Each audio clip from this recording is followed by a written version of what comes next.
Hello guys, welcome back to MedZone African Motives. Still working on our Power Machines N5 revisions. We are going to be focusing in this case on the air compressors that is working on our compressor. In this case, we've got a question that we are going to focus on. That is question number 6.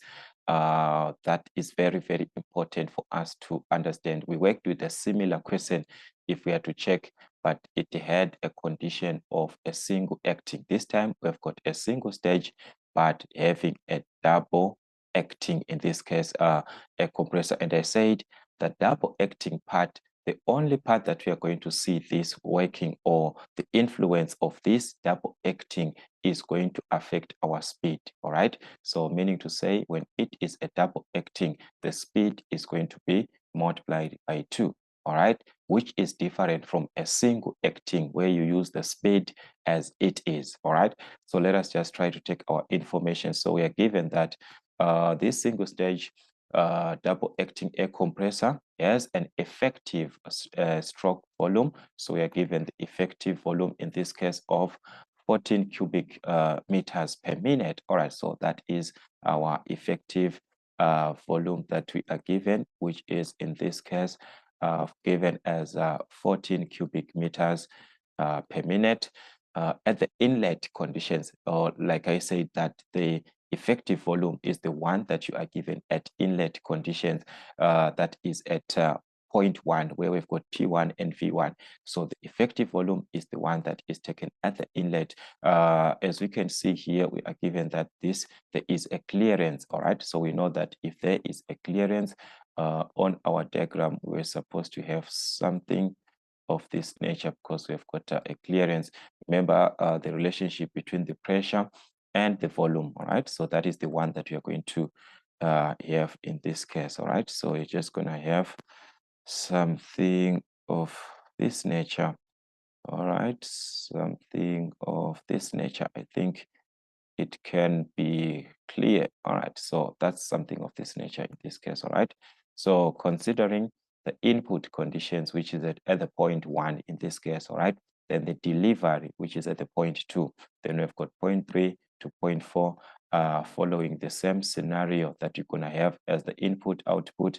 We're going to consider the same point 1, point 3 and point 4 as input and output, but this is the input, this is the output, this is the inlet, this is the delivery, but we just follow same calculations or same consideration between point 3 and 4, right? So we are working with point 1 to 2. Here we are going to be working with point 3 to 4.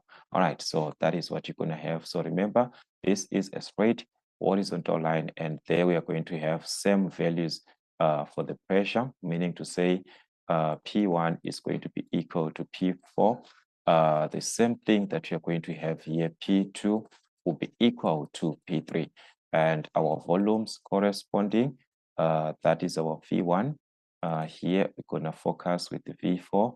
And down here we are going to focus with V3. All right, so the one that we are talking about, the effective volume, is the one that is in between V1 and V4. All right, so the difference that we have between V1 and V4, I explained about this, that it represents VE, which is the effective volume, and the difference that we have between V1 and V3, V3 being referred to as the clearance volume. This one, V3, is referred to as the clearance volume. V3 is equal to VC. All right, so the difference between this V1 and the clearance volume, which is V3, is the one that gives us the swept volume in this case, which is VS. So we are now having the swept volume, then the total volume to the end. We are not going to focus about that. We want to focus with these two, VE and VS. So let us take this condition. So like I was explaining about the inlet conditions, that is at the point 1. So they are saying here, the inlet pressure that is at point 1 at the inlet. So we are going to be focusing there with the P1. All right, that is the inlet pressure. And the temperature R. So we are given the inlet pressure and temperature at the same time, which is T1. All right, so we also have the value for T1 there. So the inlet pressure is 101 kilopascal, all right? Then the inlet pressure, which is 15 degrees Celsius respectively, all right? So the 15 degrees has to be converted to kelvins. So if we add, in this case, 273, remember you're supposed to have 273 there, you are going to obtain 288 Kelvin, all right? Then the delivery pressure, we are now at the delivery, okay, at 2. So this is our inlet, and this is the output, which is our delivery, all right? So the delivery pressure is 700, meaning to say we are given the value of P2 in this case, which is 700 kilopascal, and the compressor runs at the speed now of the compressor, which is the one that I was saying for a double acting, it is going to be multiplied by 2. So given the speed, I'm just going to use capital letters since it is in revs per minute. So that is 300 revs per minute in this case. All right. Then the clearance, which is the one that made us to have a diagram like this, because if you do not have, it is not going to be like this. It's going to be another shape. I think I explained about that, where the clearance is not given, but here there's a clearance. That's why we are having even our diagram in this manner. So we are given that the clearance there is 5% of the swept volume, meaning to say V3 or VC, because remember I said V3 and VC are the same. So meaning to say the relationship there of VC, which is same as V3 in this case, all right, is 5%. So 5% as a decimal, that's 0.05 of the swept volume, which is VS, the one that we mentioned about here. And we are also given the index of compression, which is 1.3. That is, the compression index is 1.3 according to the law of PV is equal to what? PV to the exponent of N is equal to 3. So that is information that we were given. And with this information, we are now asked to calculate the following. All right, the swept volume of the cylinder. And there we've got 10 marks to do that. All right, I referred to the similar question. It was it is actually very similar, and it had 9 marks if you still remember. So, and I mentioned about 2 methods that you're going to use in order for us to have this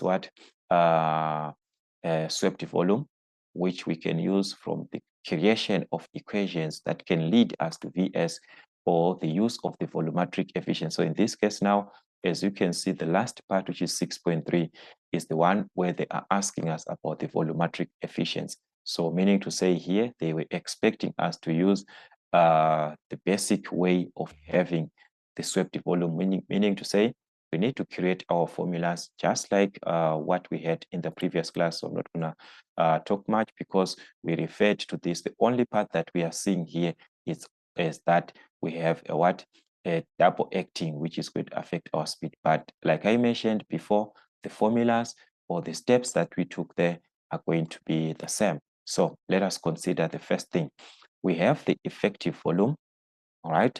We also have a relationship between VC and VS, which is the clearance volume and the swept volume, all right? If we were to give the diameter, we're just going to calculate direct, but we can't do that because we do not even have the diameter. So I said for that condition, you must formulate equations that can lead us to the swept volume, all right? Let us start with this relationship that we have between VC and VS, that is the clearance volume is equal to 0.05 of what? Of the swept volume, all right? So we are going to have, let us start from there. So VC is equal to 0.05 of VS. Remember, this VC is same as what? As V3. So we can even write this as V3 is equal to 0.05 of VS, all right? But we talked, or we referred to a relationship again that we have between this V3 and VS from this part, all right? We've got V3 and VS here. The difference between these two, V1 and V3, should give us VS. So meaning to say, we have an equation again that we can use to say V1 minus V3 is equal to VS, because that represents our swept volume in this case, all right? So from there, if we write this as V1 minus V3 like this is equal to Vs. It means I can manipulate this equation into, or to write it in terms of Vs. Remember, we are supposed to calculate Vs. So no matter what we are going to be thinking of, we must give our answer in terms of Vs.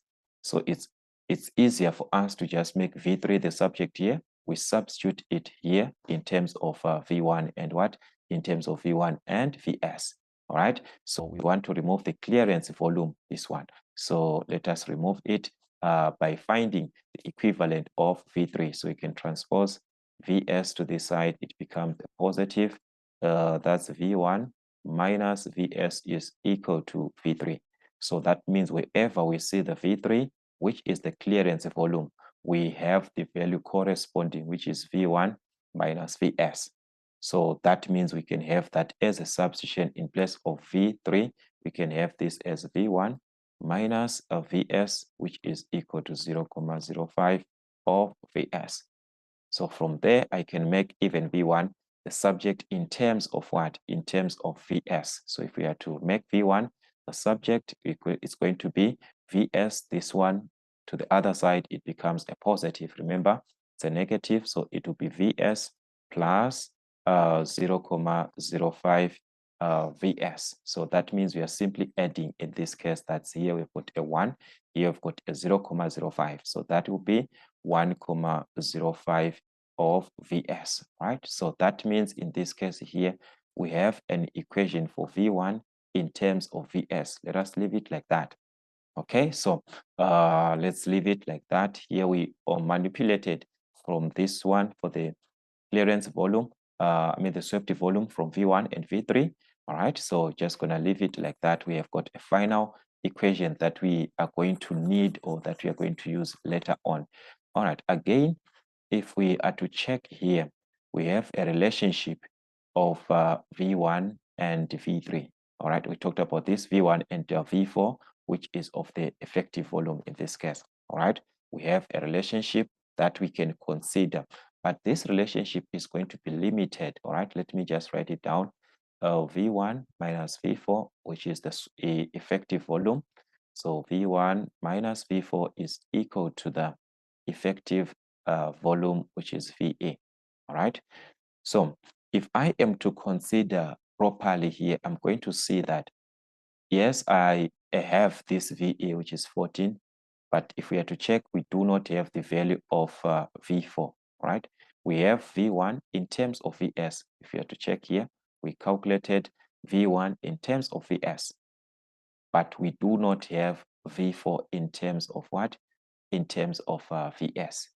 So that means we must manipulate our formulas again to find, or to have V4 in terms of what? In terms of Vs. So where are we going to have the volume, which is V4, this one, in terms of Vs? All right. So back to our thermodynamics of gases. Remember, we talked about relationship that we can have between the pressure and what, and the volume. And when we are given the index of compression, all right, so I also referred to the formula. If you have to check in your formula sheet, which is given as P2 over P1 to the exponent of n minus 1 over n, which is equal to V1 over V2 to the exponent of n minus 1. It is the formula that we can actually use, or that we can actually work with, to relate our pressure and volume in this case. Yes, we can manipulate from there or work from there. Or also, we can work from the concept that P1 V1 to the exponent of n is equal to P2 V2 to the exponent of n, which can be a much easier part. All right. So in the last video that I talked about, I referred to this formula here. So at this time, I want to work you guys with this one so that you can see that it is going to be one and the same formula that we are going to have at the end. All right, so having this formula, we can just manipulate. Remember, we want to find V4, all right? So we have to go back to the diagram and check the conditions that allow us, in this case, for the intake and the delivery. It's at point 1 and point 2. That's why we are using here pressure 1 and pressure 2 on the other side. So with the same condition or the same layout that we are moving from here going this side, now we are going to be considering where we have the 0.4 here. So meaning to say the way out, or in order for us to have the volume that corresponds to the 0.4, you must work with the 0.3 and the 0.4. If you need anything about 1 and 2, you have to work with these points. Let's say I want to calculate the temperature at the delivery. I have to use the inlet and the delivery conditions in order for me to calculate any of the unknown values. If I want to calculate anything that consists of 3 or that consists of 4, I have to work with the 0.3 and 0.4. All right. So that means in this case, what represents 1 is the one that is now representing 3, because we are moving from the 3 going to 4, just like moving from 1 to 2. So that means wherever we are seeing this 1, we are going to have it as a 3, right? Just like the inlet, we are starting from 3 going to 4. So our formula here is going to be P3, V3 to the exponent of n is equal to P2. Just like at the delivery, you moved from the inlet to the delivery, from the 0.3 to 0.4. So this will be given as P4 in this case, all right? Actually, in terms of the pressure, in terms of our pressure and volume, we shall take it in that consideration that we are given, all right? But now I want you to consider this part, that the pressure at 0.3, right, and the pressure at 0.2, they're actually the same. The pressure at 0.2, so for the pressure, let me just leave it because it will confuse us, this one. So let me just write it as P for the meantime, and also here P. But for the volume, we are at the 0.4. So that's P, V4 to the exponent of n. Okay, this is what I was explaining here to say. If we are to consider in terms of our volumes in this case, all right? If we are to consider in terms of our volumes, we understand that P2 is equal to P3. P1 is equal to P4. That is what we actually understand. But in this case, when you are substituting from the formula, this one, you are substituting in the direction that this is 3 corresponding to 4. We are moving from 3 to 4. They're just like 1, 2, 2, 1 and 1, 2 and 2. So it is the same condition for the pressure, meaning to say this must be P3 and this must be P4. But P2 is equal to P3, not because we are at the point 2. It is because these ones are in the same line. So do not confuse on this part, all right? So, or let us just write it aside here because we are not having this P3 and P4. We have P1 and P2. So remember, all right, I even indicated here. So we are just going to take that one direct. All right, so this is what we want to do. Remember, we worked with a different formula last time. Now we want to work with this one and want to find V4. So what can we do in this case? All right, we can just divide by P4. Right, so you can divide this side by P4 also. All right, that means we are left with V4. This one is going to be a little bit direct. So that's V4 to the exponent of n is equal to P3 over P4 like this. All right. And this is being affected with V to the exponent of what? V3 to the exponent of n like that. So if we are to find V4 in this case, we have to remove the exponent, which is n. And to remove this exponent, you must have the inverse of the exponent, which is 1 over n. So meaning we are going to raise this to the exponent of 1 over n. You do the same thing on this side. You raise everything to the exponent of 1 over n. So that means this can actually cancel. We are left with the V4 in this case, which is equal to. Remember that from your laws of exponents, this exponent of 1 over n has to affect everything inside of the bracket. So meaning to say we can consider this as a single term because between P3 and P4, we do not have the exponent of n. So this one is going to be just taken as it is P3 over P4, now being raised, everything being raised to the exponent of 1 over n. All right, let's move on to V3. V3 is being raised to the exponent of n already. So it will be V3 to the exponent of n. The moment we raise it again to the exponent of 1 over n, is going to be like this. This one will cancel, just like what happened on v4 to the exponent of n. So we are going to be left with the v3 to the exponent of 1, which is what? Which is v3. So that means we have the final formula that we can use for v4 in terms of these values that we have. So v4 is going to be equal to v3 into p3 over p4 to the exponent of 1 over n.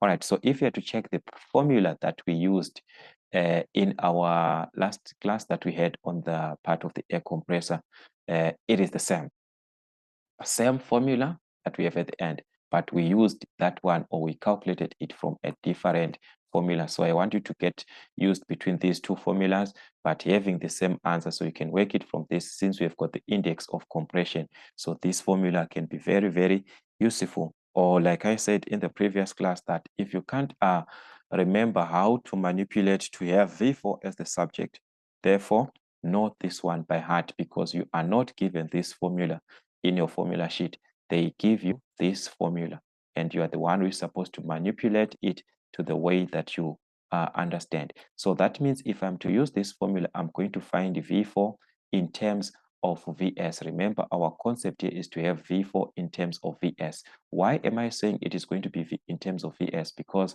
V3 is given in terms of Vs. Remember, V3 is the clearance, and we are given this in terms of Vs, that V3 is equal to 0.05 of what? Of Vs. So we are going to substitute our V3, which is 0.05 Vs, right? So in place of V3 here, we are going to have as V4 is equal to 0.05 of Vs. So our answer is going to be in terms of Vs. Then P3 and P4, we are back to that concept that I was explaining, that P3 is at a condition where it is equal to P2, because we are on the same horizontal line. So the pressure is the same. So the pressure at P2 and the P3 are the same. So meaning to say, we want P3, we are going to use P2, which is P2 is 700. All right. So that is going to be 700 in this case over P4, which is the same as P1. All right. From our diagram here, P4 is the same as P1, and P1 is given as 101 kilopascal. So that is just going to be 101. Oh, all right. So that's here. Everything is being raised to the exponent of 1 over n. And remember, our index of compression here is 1,3. That is our compression index is given as 1,3. So that is going to give us Vs in terms, V4 in terms of Vs. All right, which if we simplify properly, it's going to be 0.22167, something like that, which is going to be 0.22 like that in terms of Vs. So that would be Vs like that. All right. So this is an expression for Vs, which is the volume, yes, measured in cubic meters. That we shall see that one later on. Now the question is, if we are to consider what we have, we calculated V4 in this case. We have our V4 that we needed here to write in terms of V4. Remember, we said we are going to need V4 in terms of Vs. Now we have V4 in terms of Vs, just like what we have V1 in terms of Vs. All right, these two can be used because we remember it is equal to VE, and VE is given as 14 cubic meters per minute. So this part is very, very important, per minute. So we are going to use this relationship here. I hope it is going to be clear if I use it here. So V1 minus V4, that is V1. Remember, we calculated V1. We got 1,05 Vs minus V4, which is our V4 here. We got 0,222 of Vs. All right, this must be equal to VE. And if we are to check, our VE is given as 14 cubic meters per minute. So that is 14 cubic meters per minute. So you are supposed to be careful of the unit that you are given, right? So this part I talked about it. How are you going to remove per minute from the speed that you are given. That is where the speed is used. It is only given to remove this per minute, or to have per minute if we do not have per minute. So that is the purpose of the speed. But because it's a double acting, we are going to use as 2n. All right, I explained that this is going to be used as 2n whenever we use it. All right, so for the meantime, let us find our Vs in this case. All right, so the effective volume is the one that is measured in cubic meters per minute, but the swept volume must be in cubic meters. So meaning to say, from this part, we can calculate Vs, right? If we subtract, because we've got Vs and Vs, we're going to subtract 1,05 minus 0,222 like that, right? So if we subtract this, we are going to obtain 0,828 Vs, which is equal to 14.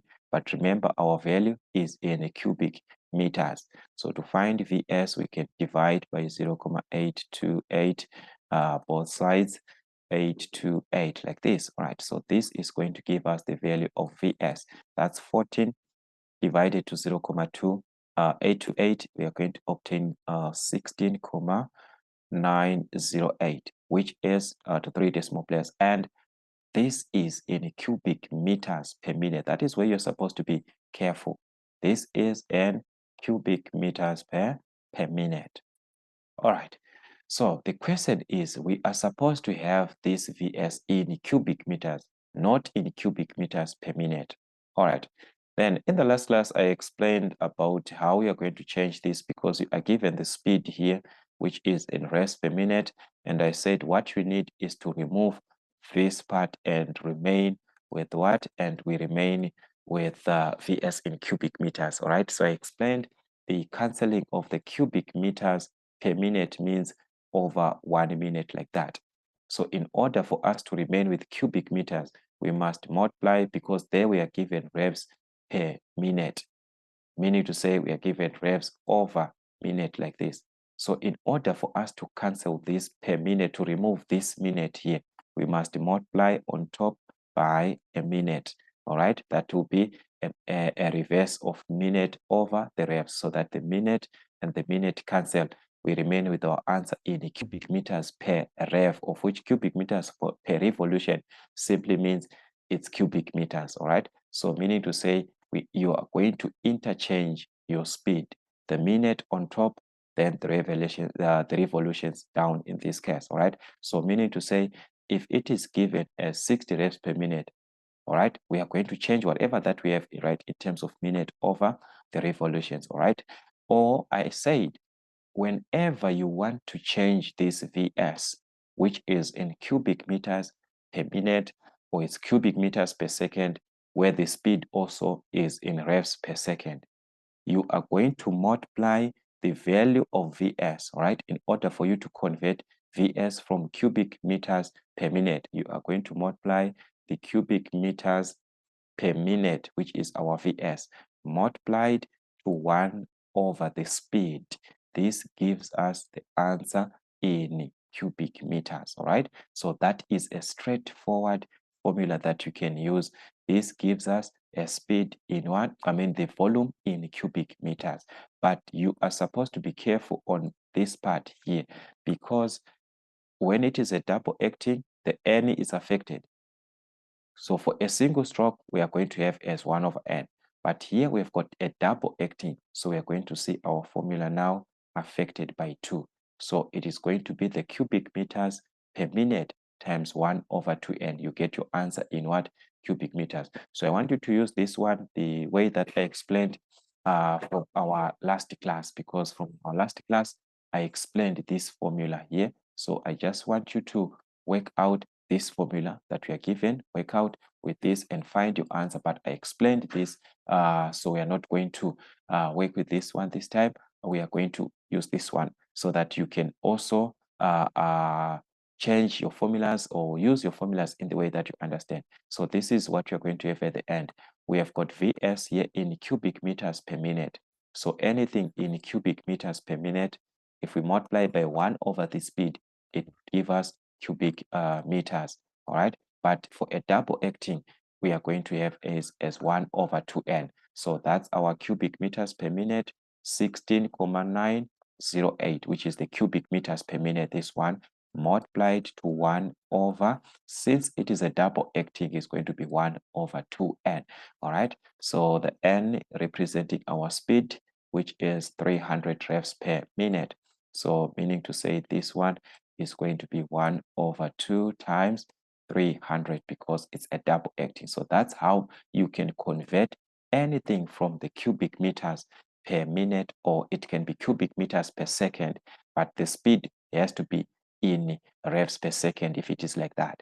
But if it is cubic meters per minute, the speed has to be revs per minute. That is the only part where the speed plays a role on these conversions. So meaning to say we are going to obtain our Vs now. Like I said, it's a conversion from cubic meters per minute to cubic meters. So meaning to say our answer is going to be in cubic meters. All right, that's we're gonna have something like 0,2 0,02 actually, that's 0,0218 something like that, which is going to end up as 28, all right, in cubic meters. All right, so that is how we could have calculated our swept volume, which is the stroke volume, from these formulas, manipulating your formulas in favor of what you are supposed to be calculating, starting from the relationship that we have between the clearance volume and the swept volume, and also knowing that V1,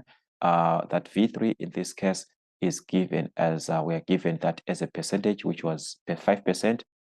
Then we manipulated from the formula that we have between V1 minus V3, which is equal to the swept volume, so that we write in terms of Vs, and we end up with our V1.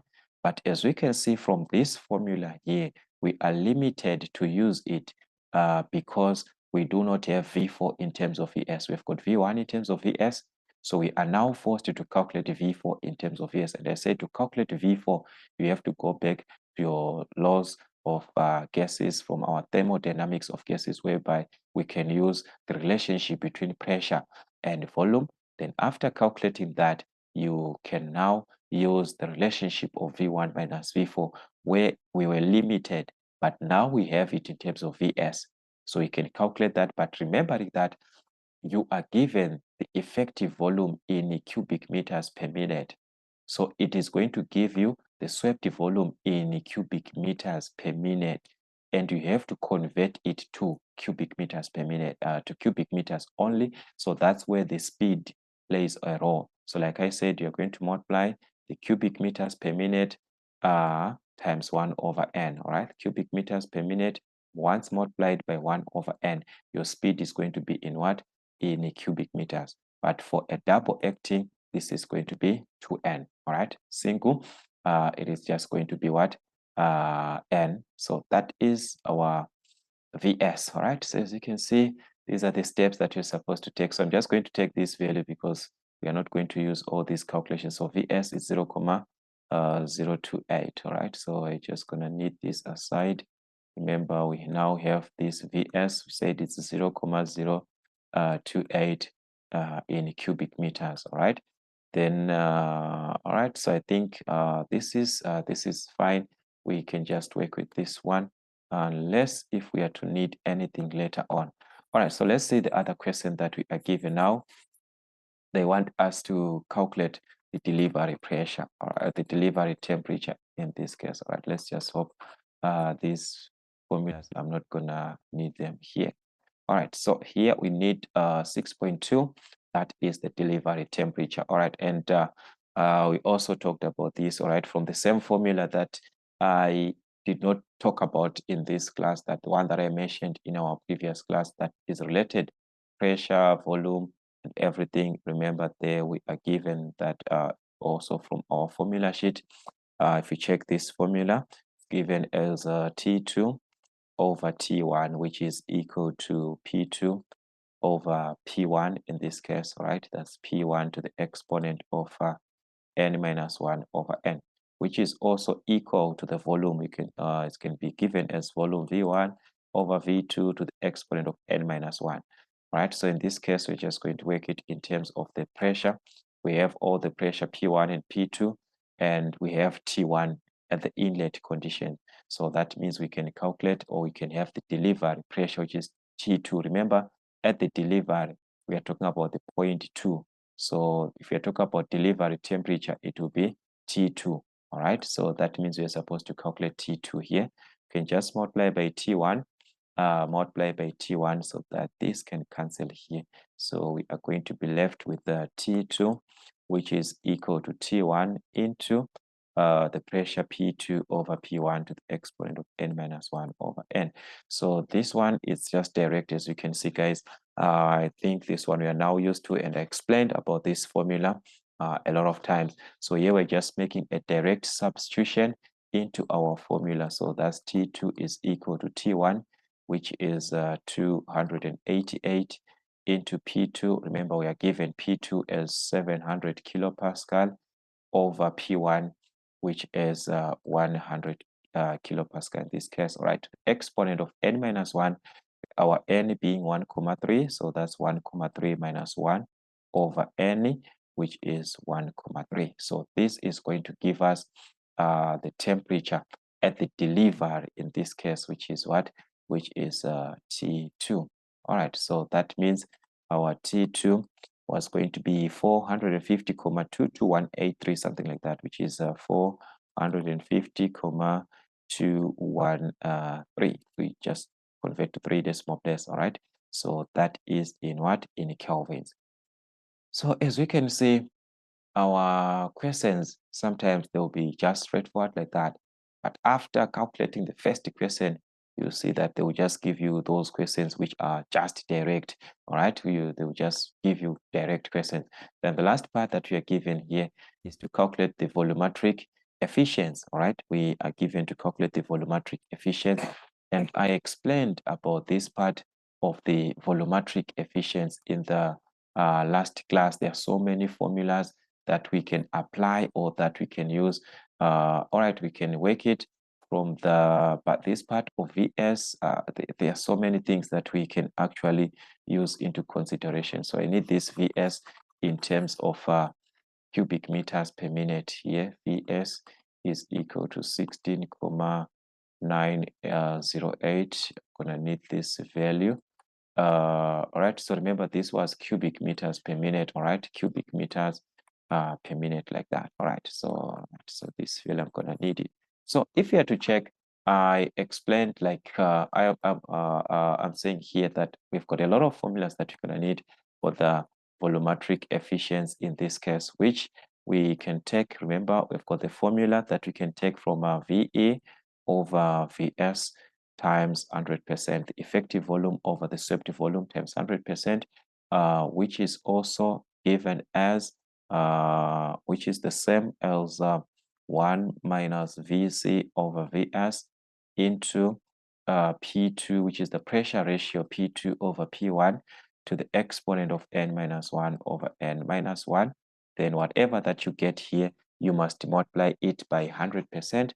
And I also explained that this same volumetric efficiency is also equal to 1 plus alpha, all right, or some they use constant, all right? So the alpha is this value that connects VC and VS. So some they use alpha, some they use constant, but on our formula sheet, we are given this as a alpha.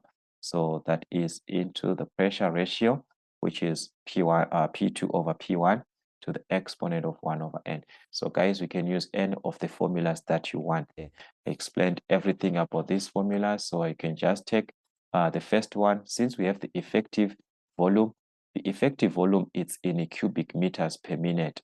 So it means you must use the swept volume, the one that you calculated in cubic meters per minute before you converted to cubic meters.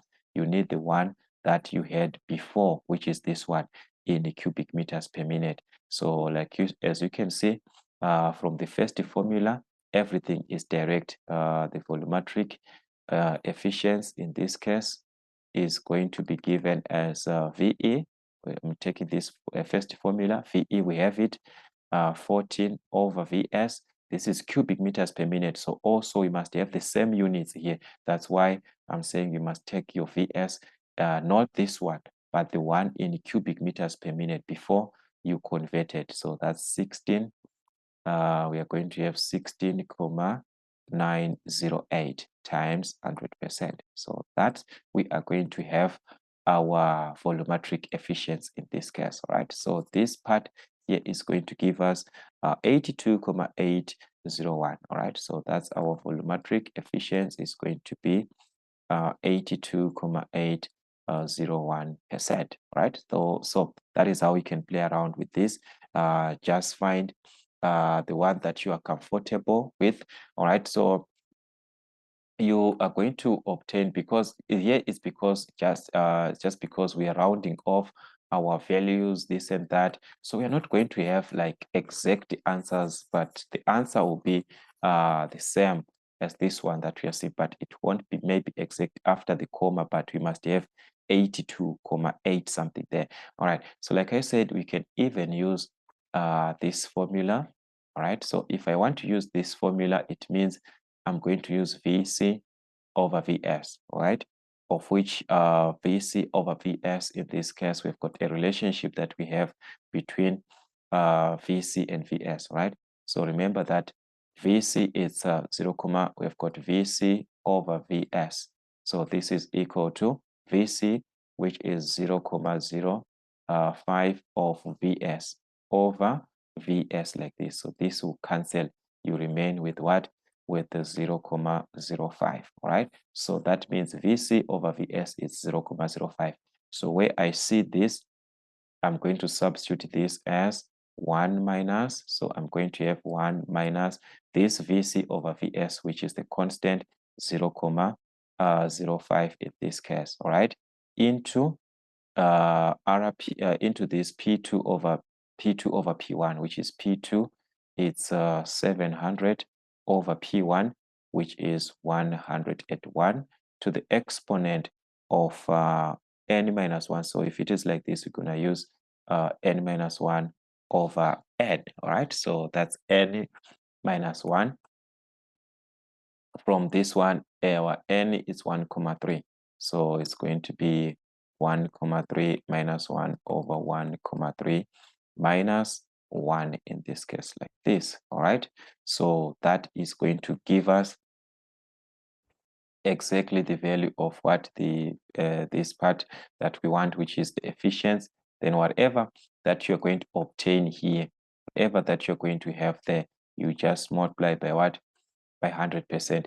It's efficiency that you're calculating, so it must be multiplied to 200% at the end. So this is how we just have to play around with our formulas. In this case, we just have to be careful how you are given your formulas and how you apply them, all right? So this is going to give us something like 82,832%, something like that. So it's not going to be exactly what we are seeing in that case, like exactly the same value, but as you can see, this value is just the same, all right? Only that we've got the two values there that we are not having. This is 1 over n, all right? This is actually 1 over n. Using another part here, right? Where am I getting this formula here? This is 1 over n, all right? 1 over n there, just like this part here, 1 over n, which is 1 over 1,3. All right, so that's, yeah, that's like that. All right, so let us confirm together here. That's 1 over n. So if you are to check, that's the same formula that we had there. So just be careful also. It's just because here I did not insert the formula sheet, but let me just also show you here. Let me just show you part of this screen here, the formula sheet here. All right, so that's 36 here. All right, so that's 1 over n, okay? P2 over P1 to the exponent of 1 over n, okay? So let us just correct that part. But here is going to be 1 minus 0, 0.05 into the pressure, and open another bracket for the pressure. That's 700 over 101, all right, like this, to the exponent of 1 over 1,3 like this, all right? Then we're gonna subtract 1 here, all right? Let's subtract 1, close the bracket, all right? So we've closed everything. right? So that's 0.8, something like that, 8. Okay, then we multiply this by 100%. All right, just multiply this by 100% like this. All right, then we can convert to 3 decimal places. That's shift here, setup, fix, which is 6. Then we can fix to 3 decimal places, which is 82.832. All right, so here I'm just writing a wrong thing, but a right answer from my preparation that I did there. Okay, so this is what you were going to have at the end, right? So as we can see, it is the same thing that we are going to have on this formula here. If you are to use this formula, we are simply going to have one and the same thing as this one. But this time, if we take this formula, it's given as 1 plus alpha, which is the constant. So this one, you can also take this as K. This is a constant, which is the one that is connecting between Vs and what? And Vc, the ratio between Vc over Vs. And you saw that Vc over Vs is 0.05, which is this relationship that we have here, 0.03, 0.05. So that is the value that we are going to substitute here in place of alpha. So meaning to say we are going to have 1 plus 0.05 minus 0.05 into Rp, that's the pressure ratio, P2 over P1. So that's 700 over 101, all right? Everything to the exponent of 1 over n. And our n there, which is 1.3 for the index of compression, that's 1.3. So if you simplify this, you're going to have the same answer, just like the previous part of 82.832%. This one, they'll be the same, all right? They'll be the same. Here it's because you are using rounded figures, so you won't obtain the exact answer like this one, because here you're using rounded figures for the VS that we calculated before. All right, so this is how we are given this. So we've got our volumetric efficiency, which is 2 marks for that. So you can just pick any of the suitable formula that you want to use in your calculations. Like I said, this is a revision, a final revision. So it means the formulas, you are now supposed to have your best formula that you understand, the one that you're going to be using or to be applying, and also be able to manipulate the given formulas that you are given in order to calculate for whatever that you are supposed to calculate.